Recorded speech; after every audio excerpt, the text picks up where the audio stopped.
llenas mi espacio, llenas mi vida, me iluminaste como el sol, quiero que crezcas y todo.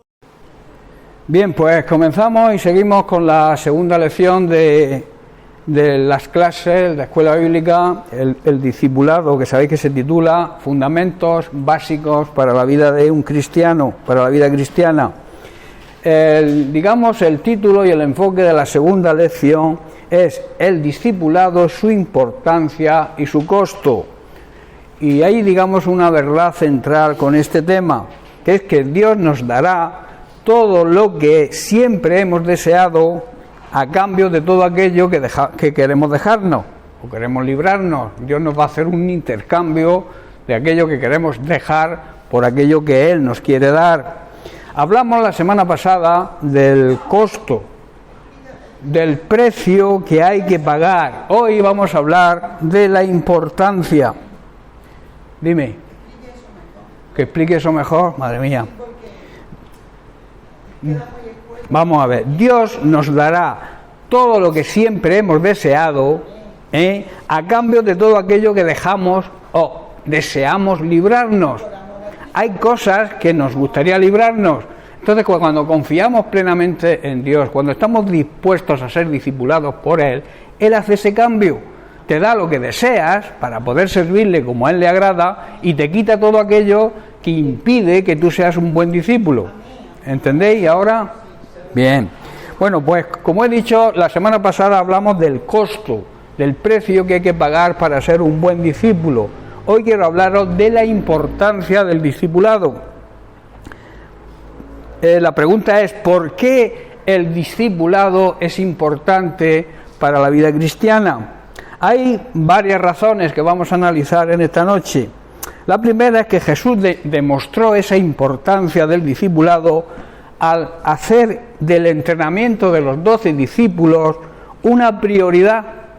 La enseñanza que Jesús les transmitió a sus discípulos, Jesús la hizo como una prioridad. O sea, Él vino precisamente a instruir, a discipular a 12 personas para que esas personas pudieran hacer discípulos. Y al partir les encarga la gran comisión a todos aquellos que estaban viéndole partir hacia el cielo, que eran sus discípulos.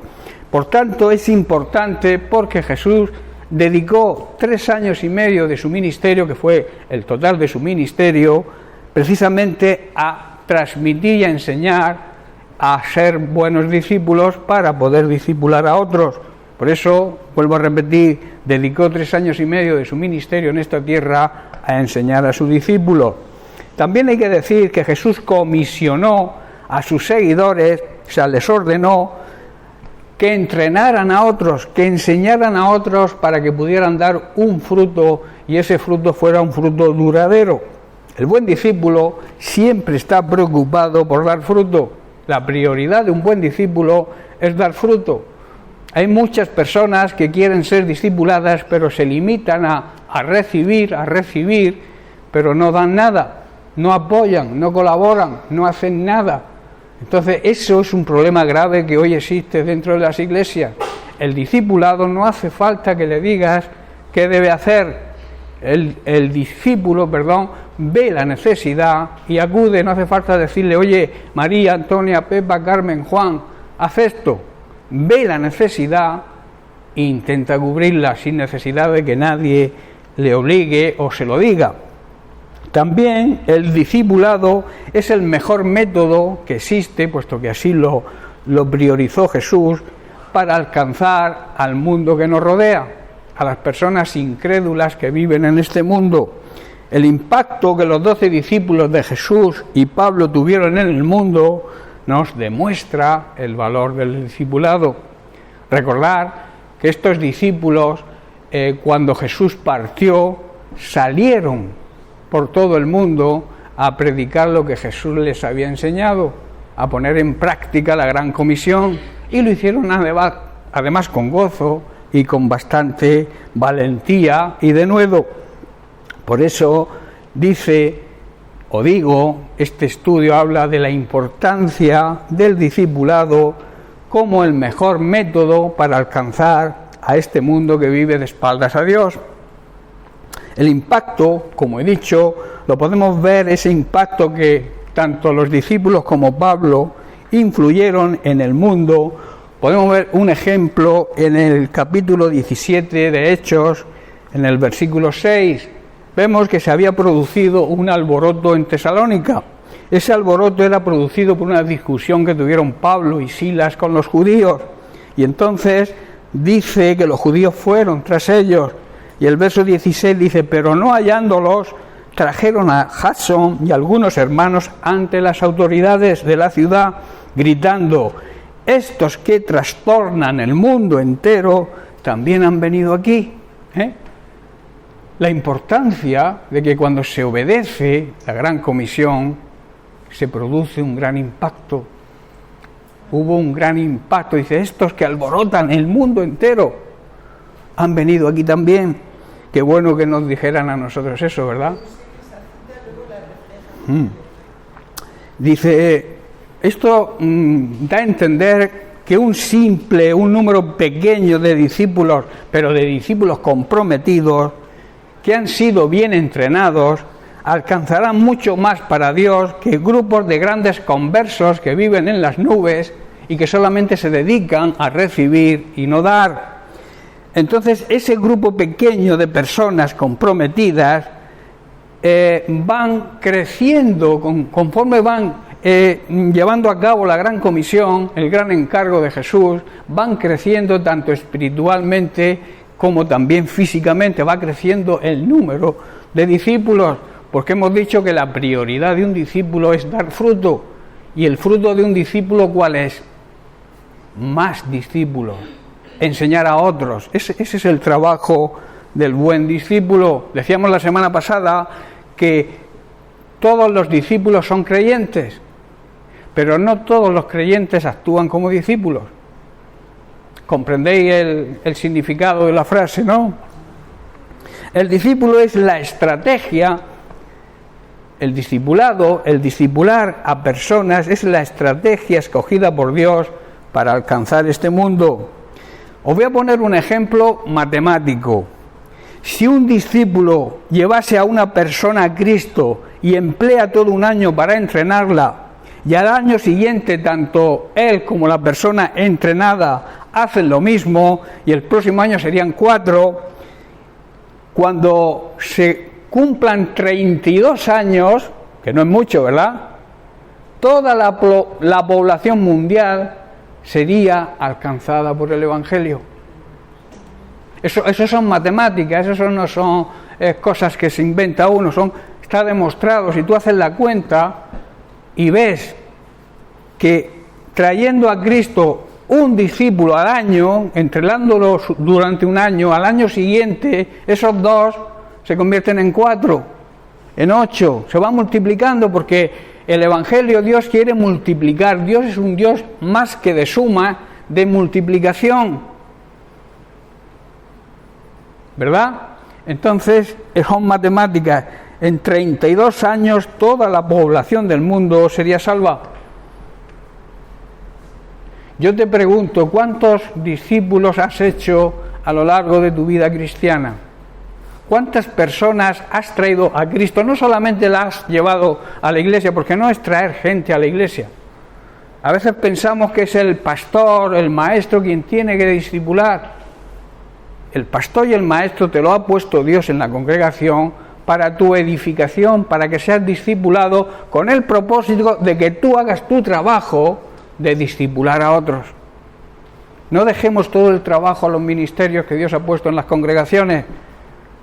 Toda la iglesia ha sido llamada a la gran comisión, y Dios ha puesto maestros, ha puesto pastores, evangelistas, ha puesto profetas dentro de la congregación para que tú crezcas, seas discipulado y lleves a cabo la gran comisión, la parte que te corresponde.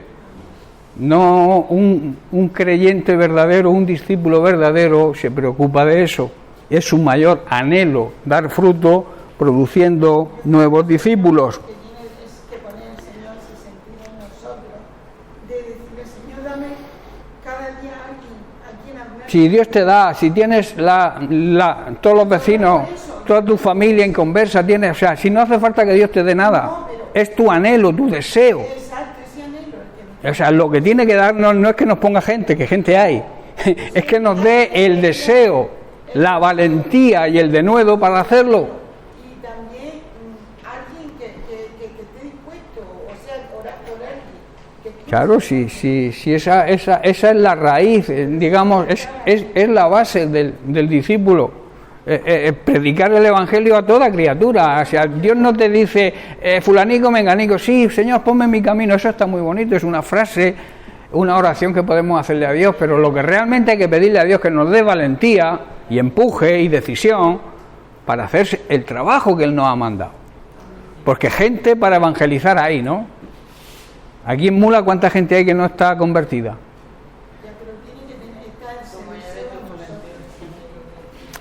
Bueno, otra razón de la importancia del discipulado es que va a producir, un buen discipulado va a producir cristianos espiritualmente maduros.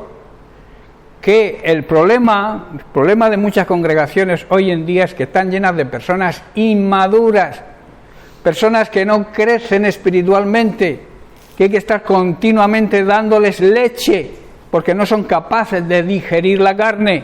No sé si espiritualmente me estáis entendiendo. La iglesia tiene que madurar. Los hermanos debemos madurar. ¿Y cómo se madura? Siendo un buen discípulo, teniendo el deseo y la valentía y el denuedo de hacer lo que el Señor nos ha encargado. Un creyente bien discipulado será un discípulo maduro. Todo aquel que desee ser discipulado, porque hay personas que tampoco desean, si no estaría toda la iglesia aquí. Todas las personas, no todos los creyentes desean ser discipulados. Hay muchos creyentes que son, digamos, simpatizantes, pero no son realmente, no están dispuestos a llevar a cabo lo que el Señor nos ha encargado a toda la iglesia. Por eso digo que en las clases de discipulado debería estar toda la iglesia, con las excepciones que pueda haber por diferentes cosas que puedan pasar que nos impidan poder venir, pero a un discipulado de iglesia debería asistir toda la iglesia, porque toda la iglesia está ordenada por Dios a llevar a cabo la gran comisión. La madurez no viene automáticamente con el paso de los años, acudiendo simplemente a recibir cultos, a recibir mensajes, sino que es el resultado, ese crecimiento y esa madurez es el resultado de obedecer a Dios cada día y llevar a cabo su palabra. El crecimiento no se produce por oír mensajes. El crecimiento se produce cuando se oyen los mensajes y se ponen en práctica. Si tú quieres crecer espiritualmente, no te basta con venir a las congregaciones, a los cultos, a las reuniones de oración, a los conciertos, o ir donde tú quieras ir, todo eso es bueno. Pero, ¿qué propósito tienes tú cuando asistes a un culto? ¿Qué propósito tienes cuando te sientas a escuchar el mensaje de la palabra de Dios? ¿Cuál es tu fin y tu propósito? Un buen discípulo, el propósito es recibir para dar. Recibir, hacer y demostrar que se es un buen discípulo, dando a los demás la enseñanza que tú has recibido. Por eso la segunda parte de la Gran Comisión, la primera dice, id y predicar el Evangelio ¿a quién? A toda su creación, a todas las personas que Dios ha creado y Dios desea que sean salvas.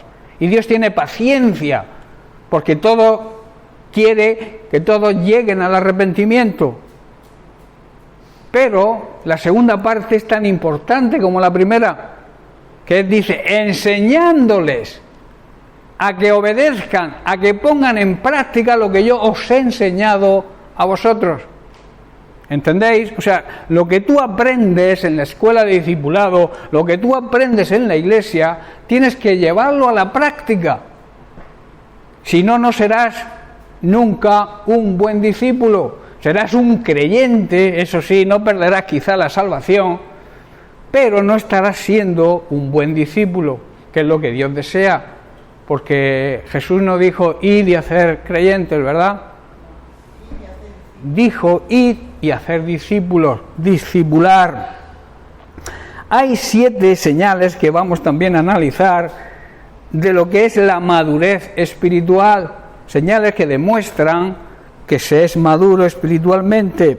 La primera es que el discípulo verdadero da fruto, como he dicho antes, da fruto en su servicio a Dios. Sabe que debe servir a Dios, sabe que la vida cristiana es una vida de servicio, y cuando se sirve a Dios como hay que servirlo, el fruto viene por sí solo. ¿Esté comprendiendo? Cuando hacemos las cosas por obligación, o hacemos las cosas como digamos a la fuerza porque se nos imponen, no va a producir fruto. El fruto se va a producir cuando tú decides que tu vida debe ser de servicio a Dios y a los demás, y entonces el fruto viene por sí solo. Esa, digamos, es una de las señales importantes que demuestran que somos buenos discípulos. Dar fruto. Vamos a estudiar la parábola de los talentos, que se encuentra en Mateo capítulo 25. Recordemos que un talento es una aptitud, es una capacidad, es una cualidad para el desempeño de algo, y es algo que Dios regala. Los talentos son cualidades que alguien tiene, que en uno puede ser una cosa y en otro puede ser otra. Uno puede tener el talento de la música, otro puede tener el talento de la alabanza, otro puede tener otro tipo de talento, tocar la guitarra uno, tocar el piano, diferentes talentos o diferentes capacidades para desempeñar cualquier cargo. A eso se le llama talento, que no tiene nada que ver con los dones. Los dones es otra cosa. Los talentos los reparte Dios también a su antojo. Y nunca te va a exigir Dios por encima de la capacidad que te haya dado. Por eso vamos a analizar esta parábola. Dice el versículo 14 de Mateo 25, dice, porque el reino de los cielos es como un hombre que yéndose lejos llamó a sus siervos y les entregó sus bienes. A uno le dio 5 talentos, a otro le dio 2 y a otro 1. A cada uno, esto es lo que estoy explicando, a cada uno le dio conforme a su capacidad y luego se fue lejos. Este versículo demuestra que Dios nunca requiere, nos va a exigir por encima de la capacidad que nos ha dado. ¿Estés comprendiendo? Dios no te va a exigir más de la capacidad o de la capacitación que te haya dado. Versículo 16. Y el que había recibido 5 talentos dice que fue y negoció con ellos y ganó otros 5 talentos.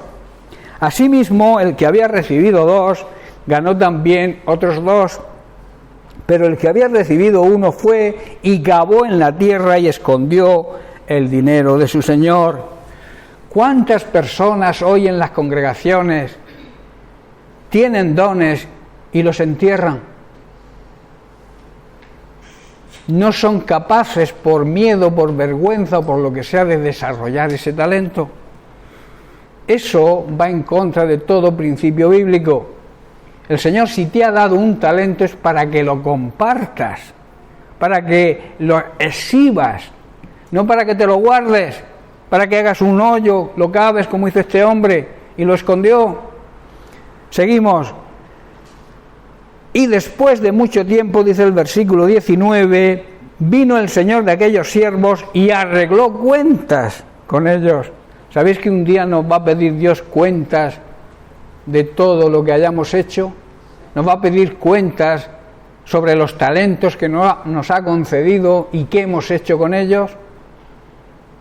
Dios siempre va a arreglar cuentas, nos va a pedir cuentas de nuestra mayordomía, porque recordemos que la Biblia dice que somos mayordomos al servicio del Señor y nos va a pedir cuentas.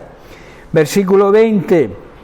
Y llegando el que había recibido 5 talentos, trajo otros 5 talentos, diciendo, Señor, 5 talentos me entregaste, aquí tienes tus 5 talentos y además he ganado otros 5 talentos sobre ellos. Y su Señor le dijo, bien, qué bonito que nos dijera el Señor, bien, siervo bueno y fiel has sido, sobre poco has sido fiel, sobre mucho te pondré, entra y disfruta de la fiesta que tiene Dios preparada para ti. ¿Sabéis que Dios nos prepara una fiesta cuando andamos en su voluntad y ejercitamos los talentos que Él nos ha dado? Nos invita a su fiesta porque dice, pasa al gozo de tu Señor, gózate con tu Señor. Tremendo, ¿verdad? Versículo 22, llegando también el que había recibido 2 talentos, dijo, Señor, 2 talentos me entregaste, aquí tienes, he ganado otros 2 talentos sobre ellos. Su Señor también le dijo, buen siervo y fiel, sobre poco has sido fiel, sobre mucho te pondré, entra tú también y participa del gozo de tu Señor. Pero mirad lo que le ocurrió al tercer hombre, versículo 24. Pero llegando también el que había recibido 1 talento, dijo, Señor, te conocía que eres hombre duro, que siegas donde no sembraste y recoges donde no esparciste. Por lo cual dice, tuve miedo. Hermanos, ¿cuántas personas tienen miedo, tienen vergüenza de predicar el Evangelio? Les da como corte hablar de Cristo, cuando es el mayor privilegio que un ser humano puede tener, haber recibido la salvación y poder transmitirla a los demás. Nunca debemos tener miedo de predicar el Evangelio. Aquí dice que este hombre tuvo miedo y escondió el talento. Y dice, aquí tienes lo que es tuyo. O sea, le devolvió el talento que él había puesto en sus manos, pero sin desarrollarlo. Mirad lo que le dijo, respondiendo el Señor le dijo, siervo malo y negligente. ¿Sabías que siego donde no sembré y que recojo donde no esparcí? Por tanto, por lo menos debías haber dado mi dinero a los banqueros, y al venir yo hubiera recibido lo que es mío junto con los intereses. Ya que no eres capaz de desarrollar, de trabajar en ese talento, por lo menos lo podías haber dejado en el banco y que hubiera producido sus propios intereses. Hermanos, que el Señor no nos diga siervo inútil y negligente. Que los talentos que tengamos los pongamos a trabajar para el Señor. Y mirad, dijo lo siguiente, quitadle pues el talento y dadlo al que tiene 10 talentos, porque al que tiene, y esta es la paradoja, esta es la enseñanza, porque al que tiene le será dado y tendrá más, y al que no tiene, aún lo que tiene le será quitado. Tremendo, ¿verdad? A los que quieren trabajar, Dios quiere usarlos. Los que trabajan en los talentos que Dios les ha dado, Dios le añade más talentos. Pero al que es negligente y tiene un talento y no lo usa, se lo quita. ¿Estáis entendiendo? Tú puedes perder tu talento, claro que lo puedes perder. ¿Cuál es el motivo de que pierdas tu talento? En no ponerlo por obra, en no sacarlo a la luz, en no utilizar ese talento que Dios te ha dado. A los que usan bien lo que se les da y trabajan en la obra del Señor, se les dará aún más y tendrán en abundancia. Pero a los que no hacen nada se les quitará aún lo poco que tienen. Dicho de otra manera, a todo el que tiene talentos, porque Dios se los ha concedido, para que hagan un buen uso de ellos o para mejorarlos incluso, y no realiza lo que debe realizar, se les van a retirar esos talentos, esa gracia y ese talento, y se le va a aumentar a aquellos que son diligentes, a aquellos que están dispuestos, que se esfuerzan por usarlos. Eso demuestra que se puede tener confianza en este tipo de siervos, en este tipo de discípulos. Cuando tú el talento que tienes lo pones a trabajar, demuestras esa confianza que Dios ha demostrado en ti al depositar ese talento. Si no lo ejerces, Dios te retira esa confianza que en un principio tenía de ti. ¿Estáis entendiendo? Cuando aquellos que están dotados digamos, de determinados talentos otorgados por Dios para el beneficio, no solamente tuyo, sino el beneficio de otros, y se niegan a usarlo, se niegan a hacer uso de ese talento, la consecuencia es que ese talento les será retirado, mientras que si se emplean con celo, se emplean con esfuerzo y diligencia, recibirán más talentos adicionales. ¿Estáis entendiendo, no? Entonces, ¿qué debemos hacer? ¿Ser siervos inútiles o siervos útiles para el Señor? El discípulo se preocupa en ser útil.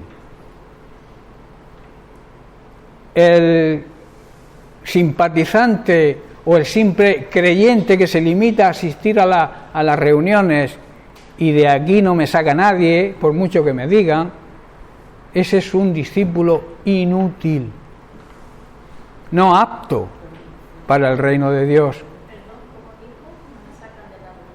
¿Cómo? Que aquella persona que no ejercita su talento y su don para Dios es un creyente inútil, porque no se saca producto a su talento. Si tú tienes una cualidad, que un talento es una cualidad para hacer algo, y no lo haces, eres inútil en ese talento que Dios te ha dado. Lo tienes inutilizado, para que lo entiendas. Ese talento que Dios te ha dado con el propósito de beneficio propio, pero también de beneficio para los demás, si no lo utilizas, ese talento es una inutilidad. Es inútil, no sirve. Por eso Dios te lo retira y se lo da a aquel que sí se esfuerza, que sí trabaja y que sí lucha por el reino de Dios. ¿Lo entiendes así? Bien. Versículo 30. Y al siervo inútil, no lo digo yo, al siervo inútil echadlo a las tinieblas de afuera, allí será el lloro y el crujir de dientes. Dios te conoce y no te dará más de lo que puedas negociar. A uno le dio 5 porque sabía que tenía capacidad para negociar esos 5. A otro, en cambio, le dio 2 porque sabía que su capacidad era 2, y al otro 1. Él confiaba también en la capacidad de ese 1, del que le dio 1.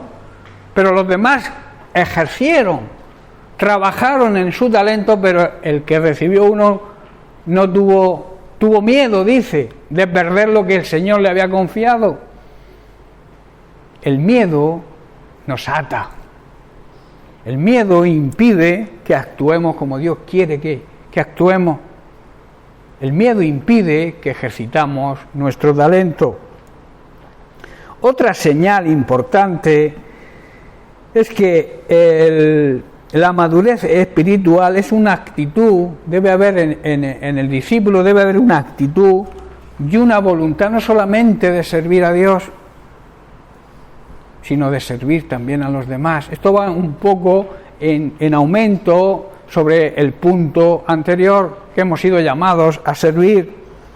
En Juan capítulo 13, versículos 12 al 17, vemos a Jesús haciendo algo que ni sus propios discípulos en ese momento, si no se los explica bien, lo entendieron.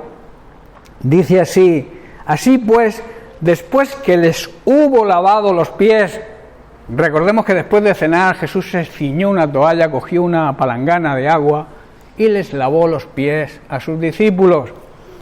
Dice que después que les hubo lavado los pies, tomó su manto, volvió a la mesa y les dijo: ¿sabéis lo que acabo de hacer?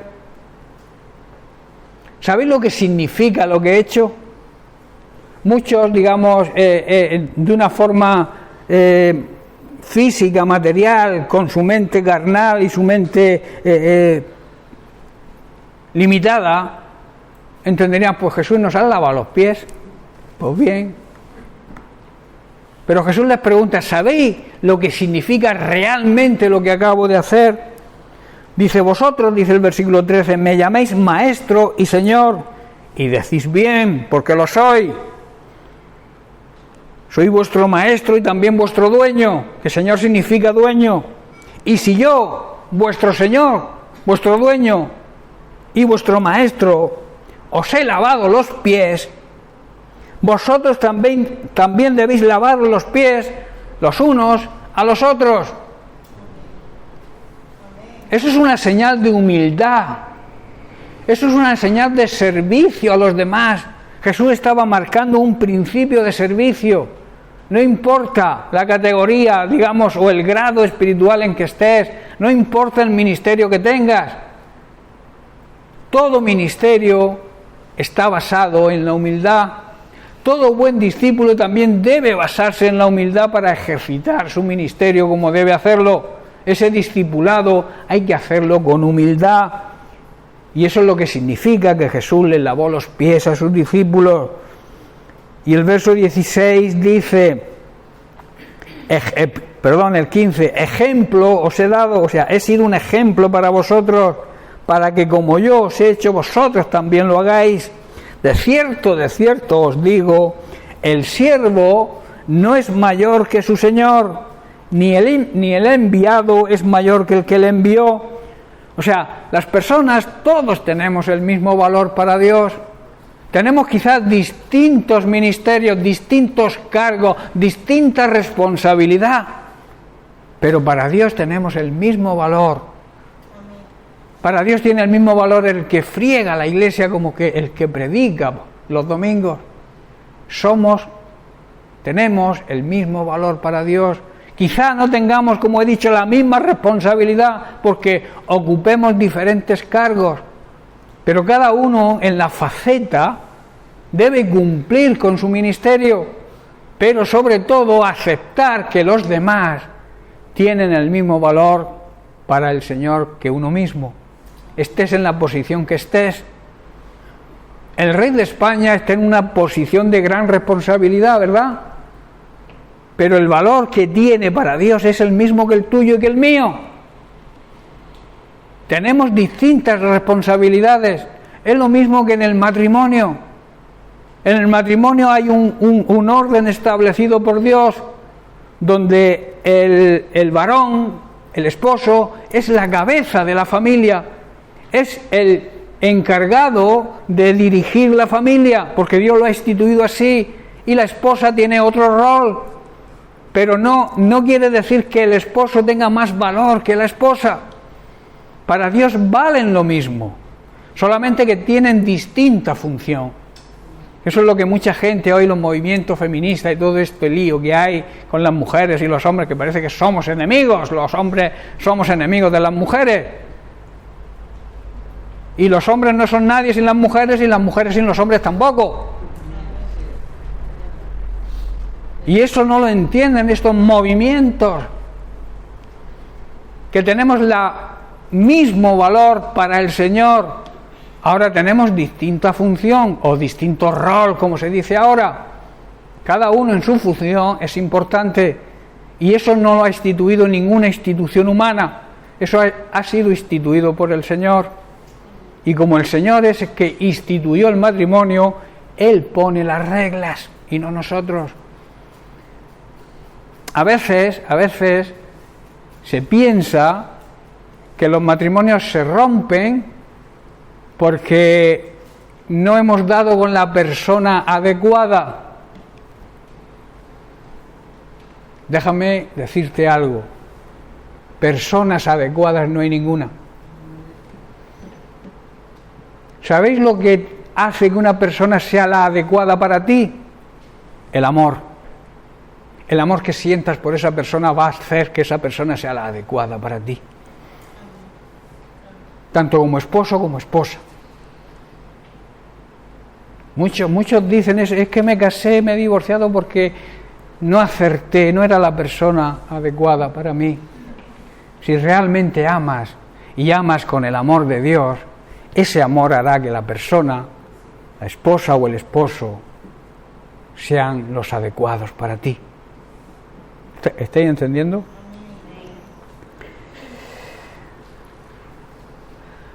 Y luego añade, versículo 17, si sabéis estas cosas, bienaventurados seréis si las hiciereis. O sea, una cosa es saber Una cosa es la teoría, pero la teoría, si no la llevamos a la práctica, es inútil, no sirve para nada.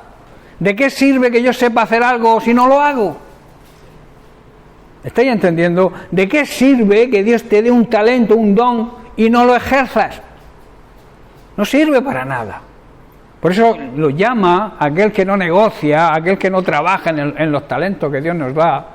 El Señor lo llama inútil. Y no entra en su reino, no entra en ese gozo, en esa fiesta que el Señor tiene para todos aquellos que trabajan como Él dice que hay que trabajar en esos talentos. Otra señal de madurez es que el discipulado que va madurando tiene un nivel de excelencia en la vida, o sea, vive una vida más excelente que el resto de personas. Un discípulo que actúa como Dios manda, como se suele decir, un discípulo que sirve al Señor con excelencia, tiene una vida mejor. En 2 de Corintios capítulo 13, versículo 11, Pablo dice: por lo demás, hermanos, tened gozo, perfeccionaos, consolaos, sed de un mismo sentir y vivid en paz.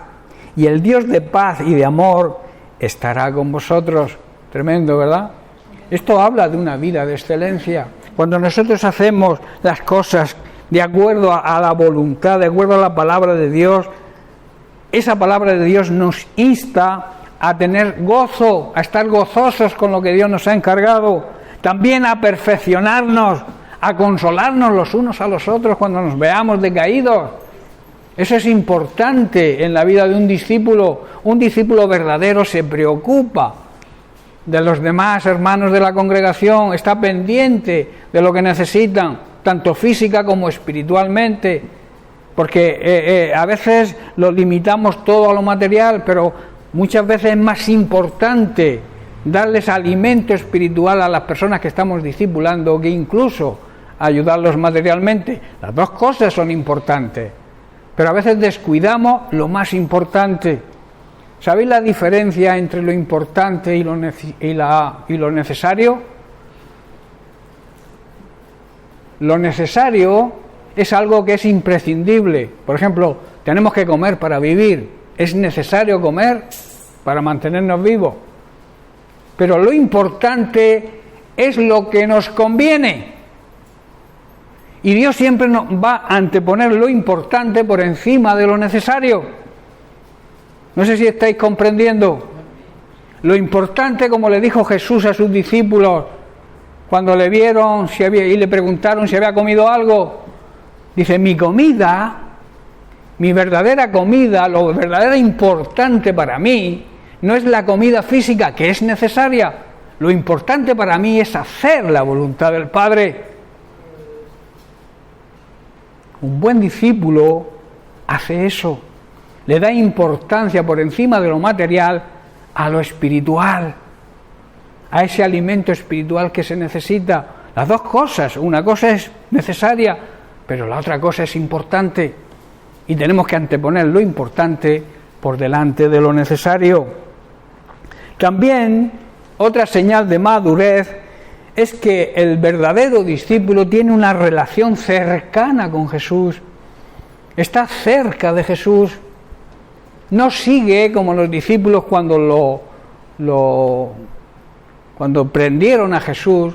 Dice que los discípulos huyeron todos y seguían a Jesús de lejos. Nosotros tenemos que seguir a Jesús de cerca. Esa cercanía con el Señor va a demostrar nuestro buen discipulado y sobre todo nuestro crecimiento espiritual. En Gálatas capítulo 2, versículo 20, Pablo dice: con Cristo estoy juntamente crucificado, y ya no vivo yo, o sea, ya mi yo, mi egocentrismo, mi ego, ya no soy yo, porque es Cristo quien vive en mí. Y lo que ahora vivo en la carne, lo vivo en la fe del Hijo de Dios, el cual, dice, me amó y se entregó a sí mismo por mí. Hermanos, para tener una buena relación con el Señor, para demostrar una señal de madurez, debemos morir a nuestro yo y dejar que Cristo esté cerca de nosotros, morando en nosotros, dirigiendo nuestra vida. Y así estaremos demostrando madurez espiritual y también que hemos sido discipulados de una forma correcta, porque dice que juntamente estoy crucificado con Cristo, o sea, su ego lo había crucificado con Cristo. El viejo hombre está crucificado con Cristo, está diciendo Pablo. Lo que yo era antes, mis ambiciones, mis proyectos, los he cambiado por los proyectos de Dios. Ha hecho el intercambio perfecto. Pablo perseguía a los cristianos, su meta, su plan era perseguir y matar a los cristianos. Pero cuando tuvo un verdadero encuentro personal con Cristo, cuando estuvo cerca de Cristo, se dio cuenta que sus planes no eran los correctos. Quizás tú tengas unos planes, quizás tú vayas por un camino que creas que es el correcto como Pablo, pero si tú tienes un encuentro personal y auténtico con el Señor, te vas a dar cuenta de que los planes de Dios son mejores que tus planes. Y la actitud nuestra debe ser la del mismo Saulo, que luego fue Pablo, cuando tuvo ese encuentro y le preguntó, ¿quién eres? Y él dijo, yo soy Jesús, y me estás persiguiendo porque estás persiguiendo a los míos, estás persiguiendo a mi iglesia. Y Saulo no entró en ninguna discusión con el Señor. Cuando se reveló el Señor a su corazón en ese encuentro, lo dejó ciego, ¿verdad? Pero le abrió los ojos espirituales. Cegó su vista física, pero abrió sus ojos y pudo entender que su camino era un camino equivocado. Y entonces cambió su plan. El plan que era perseguir a los cristianos, cambió su plan por el plan de Dios, que era usarlo para la conversión de los gentiles. Y gracias a ese cambio de planes, a Pablo le debemos casi media Biblia. Y de ser el gran perseguidor de los cristianos se convirtió en el mayor apóstol que tuvo Jesucristo, en el mayor siervo que tuvo Dios, el Señor. Lo que me impacta aquí, ¿qué le preguntó? ¿Qué quieres? Se puso a su disposición. ¿Qué quieres que haga, Señor? Y eso no fue una emoción, eso fue un cambio radical, que como he dicho, quedó ciego de la vista, pero sus ojos espirituales se abrieron y vio y reconoció a Cristo y se puso a su disposición. Y después de preguntarle quién eres y saber quién era, ¿qué quieres que haga? Tremendo, ¿verdad? Otra señal. El discípulo verdadero y la madurez espiritual se demuestra con la manifestación del fruto del Espíritu Santo en nuestra vida. Ese amor que es la base del fruto, porque se habla de frutos, pero la Biblia habla del fruto del Espíritu, y el fruto del Espíritu es el amor. Y de ahí parten todas las características del fruto, porque mirad qué dice Gálatas capítulo 5, versículo 22 en adelante. Dice, mas el fruto es amor, El fruto es amor. Y luego añade gozo, paz, paciencia, benignidad, bondad, fe. ¿Vosotros pensáis que si no hay amor se puede tener gozo? Si no hay amor se puede tener paz. Si no hay amor se puede tener paciencia con los demás. O que los demás tengan paciencia con nosotros, que también, ¿no? Se puede entender sin amor la benignidad, ser tendencia a hacer el bien, la bondad. Sin amor puede haber fe, imposible. Luego añade el verso 23, mansedumbre, templanza. ¿Se puede ser manso si no tienes amor? ¿Se puede tener dominio propio si no tienes amor? Y luego añade Pablo, contra tales cosas no hay ley. Si tú andas en el fruto del Espíritu Santo, las leyes están ahí, pero no hacen falta, porque las cumplimos, sin necesidad de que nadie nos obligue a hacerlo, ¿verdad? Las leyes están, pero las leyes están para aquellos que las infringen y reciben el castigo. Pero un verdadero discípulo, una señal de madurez en un discípulo demuestra con el fruto del Espíritu Santo que mora dentro de él, porque el Espíritu Santo viene a morar en la vida de todo creyente, de todo discípulo. Entonces demuestra con su vida el fruto del Espíritu. Y si se cumplen todas las características del fruto del Espíritu Santo, para los que las cumplen no hay ley. No hace falta, quiere decir la ley. Dice el versículo 24, da la explicación, pero dice, los que son de Cristo, yo te pregunto, ¿tú eres de Cristo? ¿Le pertenecemos a Cristo? ¿Hemos rendido nuestra vida a Cristo?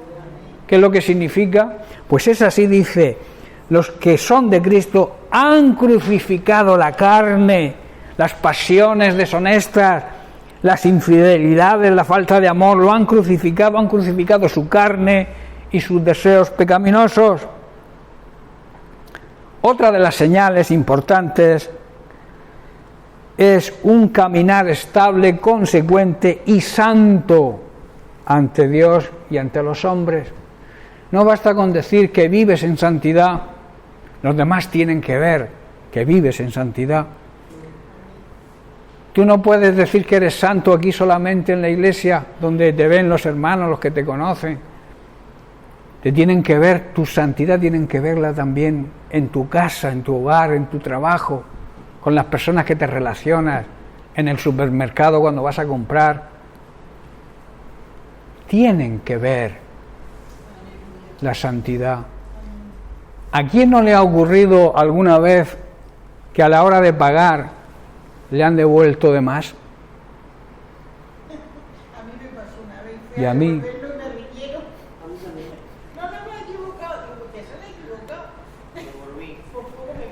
El verdadero discípulo, el que es maduro, sabe que lo que le han devuelto no es correcto y lo devuelve.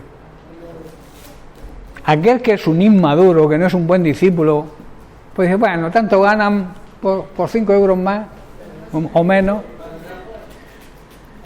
El que es fiel en lo poco, Dios lo pone sobre mucho.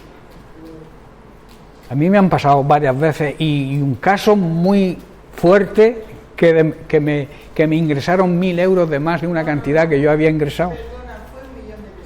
Bueno, eran pesetas, pero bueno, ahora estamos en euros, porque fue hace ya muchos años. Yo hacía todo, yo iba para la playa, yo ingresaba todos los cobros del día anterior a la mañana siguiente en un pueblecito que hay cerca de la playa que se llama Sucina, y había un banco de Caja Murcia que yo ingresaba todas las mañanas cuando iba para la playa. Y un día me ingresaron, yo llevé una cantidad X, y me dieron el papel, el justificante, y al rato pues yo lo miré y vi que me habían ingresado 6.000, 1.000.000 de pesetas. 1.000.000 de pesetas de más. ¿Y sabéis qué hice? Di la vuelta. Porque yo pensé, dice, este hombre cuando tenga que hacer arqueo de caja y no le cuadre, se pone loco, se pega un tiro. Y yo llegué a pensar, porque entonces 1.000.000 de pesetas ahora no son 3.000 euros, pero 1.000.000 de pesetas, 6.000 euros, 6.000 euros. 1.000.000 de pesetas era 1.000.000 de pesetas, ¿eh? Y volví y el hombre le faltaba el mundo para agradecerme que yo había vuelto. Y yo me podía haber callado. Pero claro, el Espíritu Santo no te deja. El Espíritu Santo que mora dentro de ti y que produce el fruto de la honradez, del no querer aprovecharse de nada que no sea tuyo, te redarguye. Y yo tuve que devolverlo. Por eso, como he dicho, un caminar estable, una vida consecuente con lo que creemos y lo que decimos que creemos, y una vida de santidad delante de Dios y delante de los hombres. Leemos Filipenses capítulo 4 versículos 11 al 16. Dice, no lo digo porque tenga escasez, pues he aprendido, dice Pablo, a contentarme cualquiera que sea mi situación. Dice, sé vivir humildemente y sé tener abundancia. En todo y por todo he sido enseñado, así para estar saciado como para tener hambre, así para tener abundancia como para padecer necesidad. Y el versículo 13, clave, este versículo es potente. Dice, todo lo puedo en Cristo que me fortalece. Sin embargo, dice, bien hicisteis en participar conmigo en mi tribulación.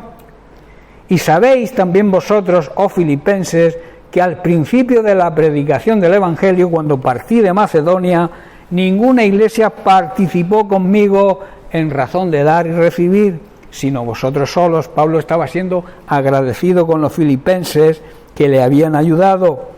Dice el versículo 16, pues aún a Tesalónica me enviasteis una y otra vez ofrendas para mi necesidad. Esto demuestra la santidad.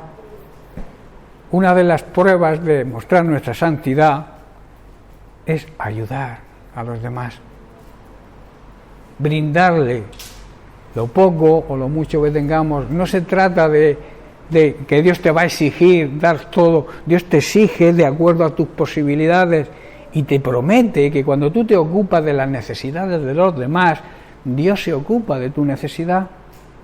Cuando tú no pones la prioridad de tú es que yo si doy no puedo, si yo no llego a final de mes, cuando tú le das prioridad a ayudar a los demás, Dios te va a ayudar a ti.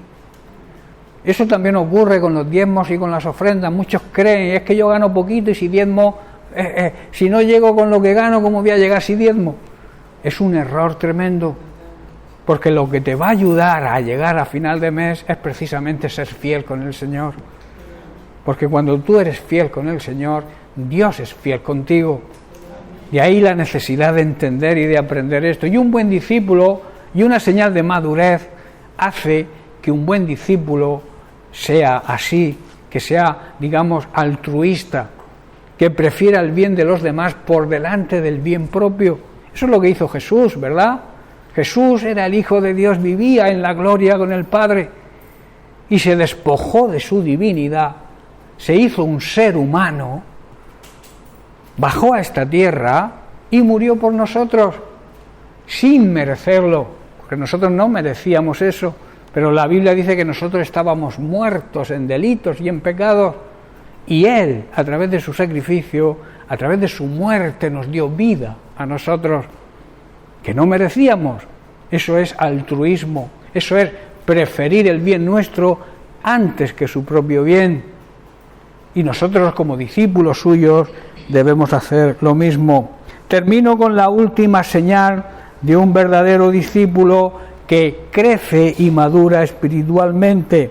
Un verdadero discípulo, un discípulo maduro, tiene conocimiento sólido de la palabra de Dios y como resultado tiene discernimiento. El conocimiento de la palabra, el estar interesado en conocer la palabra de Dios, nos va a traer discernimiento, saber distinguir la diferencia que hay entre lo bueno y no lo malo, porque eso es fácil, sino lo casi bueno. A veces debemos distinguir, y Dios nos da a través del fruto del Espíritu Santo el discernimiento, el don del Espíritu Santo, el discernimiento, saber distinguir entre las cosas que son buenas y las cosas que son casi buenas, que las cosas que son casi buenas son malas, ¿verdad? Porque un poco de levadura leuda toda la masa. En Hebreos capítulo 5 versículo 13, el autor de Hebreos dice: y todo aquel que participa de la leche es inexperto en la palabra de justicia porque es niño. Debemos dejar de ser niños, hermanos, y madurar. El niño siempre no puede beber más que leche porque aún no tiene dientes para masticar. Pero hay creyentes que le han salido los dientes y se le han caído y no han madurado. Una señal de madurez es saber discernir, conocer perfectamente la palabra de Dios para que nadie le pueda engañar. Y en el capítulo 6 de Hebreos también, en el versículo 1 y 2 dice: por tanto, dejando ya los rudimentos de la doctrina de Cristo, vamos adelante, o sea, dejando los fundamentos básicos de la doctrina de Cristo, que muchos se mantienen ahí, ¿no? Y no avanzan nada más que en el rudimento, en los principios básicos. Dice, tenemos que seguir adelante hacia la perfección, no echando otra vez el fundamento del arrepentimiento de obras muertas, de la fe en Dios, de la doctrina de bautismos, de la imposición de manos y de la resurrección de los muertos y del juicio eterno. Termino explicando lo que el autor de Hebreos está diciendo aquí. Dice, así que dejemos de repasar una y otra vez las enseñanzas elementales acerca de Cristo. Por el contrario, sigamos adelante hasta llegar a ser maduros en nuestra forma de pensar. No puede ser que tengamos que comenzar de nuevo con los importantes cimientos acerca del arrepentimiento. Todos los que estamos aquí sabemos y hemos puesto en práctica el arrepentimiento, ¿verdad? No podemos volver a arrepentirnos de nuevo. Es lo que está diciendo aquí Pablo. No debes, o el escritor de Hebreos, que yo creo que fue Pablo, no podemos volver a las bases, estar siempre en las bases, en los rudimentos, sino debemos avanzar y saber que nos hemos arrepentido, somos salvos y que nuestra consecuencia al arrepentirnos es que hemos sido perdonados y nuestra obligación es crecer espiritualmente para ser buenos discípulos de Cristo. Y luego dice, ustedes tampoco necesitan más enseñanza acerca de los bautismos. Todos conocemos los distintos bautismos que existen. También sabemos lo que significa la imposición de manos, la transferencia de espíritu, la resurrección de los muertos, y también conocemos que habrá un juicio eterno, ¿verdad? Esto, cuando se conoce todo esto, se habla de madurez. Y estas son las señales de un verdadero discípulo: madurez espiritual. Esto se puede resumir en una frase: ser semejantes a Cristo. Cuando somos semejantes a Cristo, alcanzaremos la verdadera madurez. Porque así lo dice el apóstol Juan en su primera carta, capítulo 2, versículo 6, y termino aquí. Dice, el que dice que permanece en Él, el que dice que sigue al Señor, que está en el Señor, que le pertenece al Señor, debe andar como Él anduvo. Amén. Y así el carácter de Cristo se irá formando en nosotros e iremos creciendo, madurando espiritualmente, demostrando así que somos buenos discípulos. Amén. Bien, pues lo dejamos aquí, seguimos la semana que viene. Llenas mi espacio, llenas mi vida, me iluminaste como el sol, quiero que crezcas.